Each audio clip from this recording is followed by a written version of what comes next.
అదరగొట్టే కారం రంగు రుచి ఆచి కారం పొడి. Breaking news. 7వ రౌండ్ లో కాంగ్రెస్ పార్టీ 4030 ఓట్ల ఆధిక్యాన్ని ప్రదర్శిస్తుంది. మొత్తంగా కలిపితే 19619 ఓట్ల ఆధిక్యాన్ని 7వ రౌండ్ తర్వాత కాంగ్రెస్ అభ్యర్థి నవీన్ యాదవ్ సాధిస్తున్న పరిస్థితి కనిపిస్తుంది. ఇప్పుడు పాయల్ శంకర్ గారు ఏమంటారు సోదరులు, కర్ణాటకలో కాంగ్రెస్ ప్రభుత్వం జనవరి వరకు పోతుందని అంటున్నారు. మరి తెలంగాణ గురించి ఎందుకు మాట్లాడతలేరు? చోటేబాయ్ బడేబాయ్ ఇద్దరు మంచిగా కలిసిమెలిసి ఉన్నారనడానికి ఇంతకన్నా నిదర్శనం ఏంది? వారు వస్తారు ఇక్కడ ఆర్ఆర్ ట్యాక్స్ వసూలు చేస్తున్నారు అంటారు. ఎవరు? ప్రధానమంత్రి గారు. ఇక్కడేం చర్యలు ఉండవు. పొంగులేటి గారి మీద ఈడీ రైట్స్ అవుతాయి, ఏది బయటకు రాదు.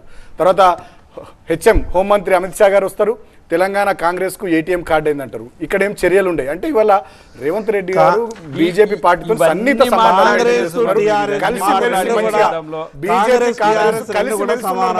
అలాయి తీసుకొని ఉన్నారు, మంచిగా కలిసిమెలిసి ఉన్నారు. అందుకనే ఈగ వాళ్ళనిస్తలేరు రేవంత్ గారి మీద.